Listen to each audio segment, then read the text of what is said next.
All right. So we're live, and this is kind of exciting. I am testing out live streaming on YouTube for a second here. Um, so it's gonna be. I know I'm looking at my second monitor to make sure the stream is working out fairly decently. But I'm back. Hi, it's Bowman Shota. Welcome back to Esports Meditation. I have been a little bit of hiatus. I've definitely been a little bit busy recently. Got a promotion. We opened up a new facility. I got married. Had a kid. Well, having a kid. Not born yet, but on the way soon.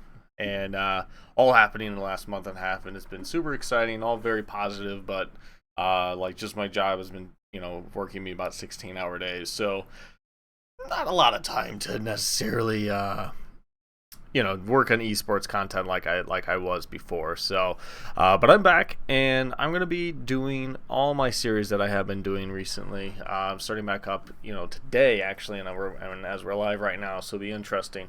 But basically, like Whiplash, going to be doing content again for esports.online, going to be doing more collaborations, more interviews, kind of getting back all into the swing of things, and also I'm going to be live streaming some gaming, which I might live stream. I probably won't live stream today any gaming, because I got a little bit of a late start, being 2 in the afternoon here, but it is definitely something that I'm going to be doing at least maybe an hour or two every day, just to kind of add some extra content out there for you all, and then also give some opportunities for if you do want to tune in and post some questions to me. I've had the pleasure of meeting and having great conversations with a lot of people in the esports industry, and I'm excited to continue that going forward. So today, going to be talking about standards and indexes in the industry. So it's something that, with the conversation last week that happened between Reginald and the co-owner of Riot, with how out of touch sometimes people are of what's actually happening in the industry, and where people are being successful or not successful in the industry. And a lot of that comes from, a little bit ignorance, a little bit of assumptions, which we know happens when you assume, but a lot of it can be prevented if there were set standards or indexes to judge whether or not a business was being successful. And this is something, and we'll stick with League of Legends, for example, for a little bit here today, to try to make it a little more reasonable, if that makes sense. So it's definitely something to keep an eye on. But let's talk about League of Legends. And obviously the biggest disconnect was, the co-owner of Riot had no clue that a team like TSM and some of the other top teams weren't really making a lot of money off of League of Legends. They were making most of their money off of other esports, but League of Legends was still such a big thing, and also the reason a lot of these teams took off is why they were successful in the first place, how they were able to get started, how they were able to succeed and grow as esports teams and esports brands. But the fact that these teams aren't profiting millions of dollars every year, these people are literally running either at a loss or breaking even most years, which for a company that's first 5 years, breaking even technically on paper is really good, because most companies when they first start run at a loss for a while until they really get going. But this is not an industry where we're at, where teams as big as TSM, as big as Cloud9, are really going to be, they shouldn't be running at a loss, basically. So, and part of this disconnect, as I said, is there's not really any industry standards out there for measuring whether or not a team is successful. And this is something that the relationship between Riot and their League of Legends professional teams can actually have to measure. I think of a standard, employer and contractor relationship, where you hire a contractor. In this case, League of Legends is literally contracting a team to manage and own a spot in their competitive league. And obviously they have contracts and rules and regulations and all that stuff like that, but there should also be a desire for League of Legends to want these teams to grow their businesses. It is fairly standard to when you have a working relationship in the business world that you want it on some level to be mutual beneficial, and so that way you grow together and the relationship grows together. And one of the straightforward and easiest standards to look at is profitability. Every company has a profitability standard. Every company, like in my industry, we call it a standard quality index that measures, how good we are doing on many different levels, from, customer interactions to customer service to, whether, like loss and damage reports to on-time service, all those types of things matter. And in esports, you can break it down in a couple different ways. Obviously, the number one biggest thing right now is viewerships, because it is still a very advertiser sponsorship driven industry. And for League of Legends, you want to be able to break down, hey, when Cloud9 is playing, when TSM is playing, how many viewers are they getting? How many concurrent viewers? How long are they tuning in?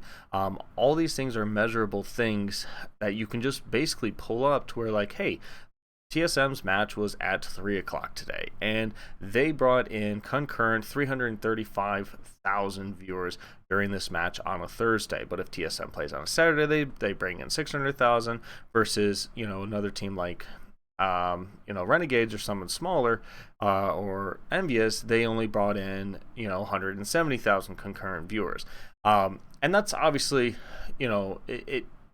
it does sound like a popularity contest, but at the same time, it is a level of measurement that you can actually base someone's success and profitability. To where, like, if you look from the spring split to the summer split for a team that say they didn't get relegated, and from split to split they increased their concurrent viewership for when their team was playing, regardless of who their opponent was, to a certain degree, and they increased by a certain percentage on average over the course of their split, that's something that is good, and that's something that's measurable, that shows growth, that shows progress, and that's something you can take to an advertiser and be like, hey, when my team plays, this is what you can expect. And these are going to be the peaks, and these are going to be the lows, because obviously the opponent does have an impact on how many viewers, because obviously, if you're a middle of the pack team and you're playing like a TSM, you're going to have more viewers on those matches, but it's going to average out. If you're playing, a team that's probably going to get relegated, that your viewership might drop a little bit, but there is going to be a happy average or medium in there for when your team is playing. You're going to have a decent amount of views, and that's something that's measurable, especially over time. And from League of Legends side, they should be able to measure that for each individual teams as far as success rate and all that stuff, but also be able to measure on what day of the week it is, what time it is, what are the conflicting tournaments that are going on, because obviously if you're having a match and there is a CSGO major going on, or a Dota major going on, obviously, that's going to impact views, but it's also something that's measurable, that during, what are they doing on their social media, how are they running their business to draw more viewers away from those other events towards watching their teams, watching their players play, and you can measure all of that based on their actions. And League of Legends has some experience as far as failing on that themselves, and how they lost Coca-Cola. Obviously they didn't fulfill their end of the bargain as far as the sponsorship obligations that they had, and thus they lost Coca-Cola. They lost Coke Zero, essentially, as being a sponsor for the LCS, and that's a big deal. And that's something that is why we have standards, and why Coca-Cola has standards, because they're like, hey, we agreed to do this because you told us we were going to get this many views, and you were going to do this many things for us, and you know what, you didn't do it, and thus this deal is not working out. This was not a successful endeavor. And because Coca-Cola has indexes and standards that they judge this on, because League of Legends isn't the only thing they're a sponsor of. They're sponsors of tons of things, and I have personal experience where they are very generous with their deals. They want to sponsor things, and they really, really, really want to sponsor things in esports, and it's definitely something that not having proper standards that are measurable will hurt you in the long run. And I kind of want to talk tell a story real quick about something that kind of touched me a little bit when I first heard this story. Mainly because like in my industry, my day job, safety is number one. We don't implement any new procedure. We don't implement anything new unless it's safe first. If it's not safe, not happening. And the story I want to talk about is it tells the difference between being proactive about something and being reactive about something, because you never want to be reactive in a situation, especially if you're a few years in. If you're brand new to something, you're going to be reacting all the time to and basically putting out fires in order to be successful or be semi-successful. But once you're a little bit seasoned, once you're a little bit in the know in a lot of these things, you need to be proactive. And the biggest example that I can think of that had a huge impact was the BP oil spill in the Gulf of Mexico. And this involves being safe, because for a long time, a lot of safety standards were, hey, how many accidents did you have this year? And if the answer was none, like in the instance of the BP oil rig out there, for 7 years, they had no accidents. And they were like, hey, they're having 0 accidents and 0 injuries, so everything must be going great. And the problem is just because nothing's happened doesn't mean something won't happen. And obviously, when they went back and they did detailed audits of all the things going on the oil rig, and realizing that preventive maintenance wasn't really being done, but it hadn't broke, so they checked it off as compliant on the sheet. Things like checking the oil levels of gears, checking belts, and looking cracks in the foundation, doing proper inspections. And the inspections were basically just being done saying, oh yeah, well, it hasn't broke, so it must be fine. And they really coined the phrase, if it ain't broke, don't need to fix it. But at the same time, that doesn't mean it's not going to break. It's something like I have a conversation with my employees, because part of our operation is not in a dock environment, of wearing the proper footwear. And you know what? If they're wearing sneakers and they haven't had an injury, doesn't mean something's not going to drop on their foot, because you know what? Things fall. Humans are not perfect. If we were perfect, then no one would get hurt and everyone would be safe. But by wearing the proper footwear for when an accident happens, and it saves a person from having a broken toe, versus that person wearing sneakers now has a broken toe and has to miss work and maybe have workman's comp and not getting proper income, and maybe their kids are in school or their kids have a medical issue. Like it all impacts, where just the simple choice of wearing proper footwear prevents proactively a lot of accidents and a lot of scenarios that could be bad. That's kind of the whole point of the story with the BP was, they patted themselves on the back for 7 years because they didn't have any accidents, but in reality they were still doing a lot of unsafe things. There was a lot of employee behaviors and methodologies and things that were impacting that oil rig in a negative way, but because they were only measuring whether or not they had an accident, was a bad thing. Because basically, if you have an accident, it's already too late. You're already not safe. So that's why being proactive matters. And as far as esports goes, being proactive, as far as measuring these standards and finding ways to hold people accountable to running their business. How successful are they? Are they really doing the right things in order to grow their business? And it is a two-way street, because it's not just Riot measuring the teams. These teams have to be able to measure Riot and be like, hey, Riot, we need this, and this from you in order to be successful. Because if you're going to hold us to these standards, this is what we need. This is the information we need from you. These are the tools we need from you in order to be successful. And it's something that Riot needs to be able to provide those tools. Obviously, everything has to be be reasonable, because you can't just ask for the world and expect it. But at the same time, there should be a mutually beneficial direction that everyone wants to take. Riot wants to grow their esports, wants to grow their primary business, and have their esports scene directly impact their primary business in a positive way.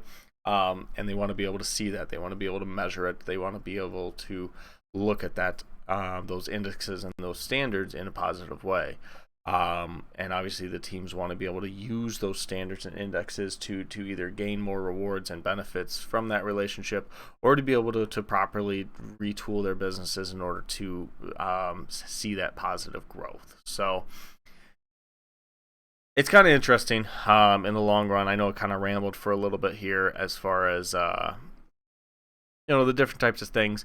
And that's kind of where the direction I kind of want to go with some of these videos going forward, especially my esports meditation. It's more of a conversation, and I look forward to having more people viewing and more interaction in the chat, because with this, I want people to be able to ask questions, and when I have guests on the show, like I have in the past, and when I do other things, I want this to be a good conversation between us. So post any questions you have in the chat, whether it's about my own personal experience with a sponsorship deal with Coke, which if you've seen some of my earlier videos, I've talked about that. But if you do have questions, I do have a lot of those documentations saved from back then. If you have any questions about what are some more industry standards or some links or anything like that, I can point you in the right direction. Please do check out my other videos and series that I've done, along with the different people that I've collaborated with in the past. Obviously, I have the Whiplash series with Carly Morgan, which will be starting up here again soon, as soon as we can find a good regular schedule, and again to start that back up again. Check out all the good content I've done on Esports Online, along with all the other great contributors to that community. I've done some great things with Esports Professionals Network. It's a great group of people who are all like-minded in growing the business side of esports. You have different people from lawyers to businessmen to people who are literally developing schools to teach players and coaches and different people in the esports scene in order to how to be successful, how to manage like your social media and stuff like that. So there's a lot of great things that are happening that can basically with my channel and things that I'm involved with. So stay tuned to lots of things. If I have time later, I have to go run an errand real quick, but if I have time later, I will live stream some gaming here, probably about 3 p.m. Just for kicks and giggles. Probably just be some Rocket League, just because, why not? So I like Rocket League. It's a good, easy game to play when I've already been up since yesterday. So other than that, like, share, and favorite this as you see fit, and you all have a wonderful day.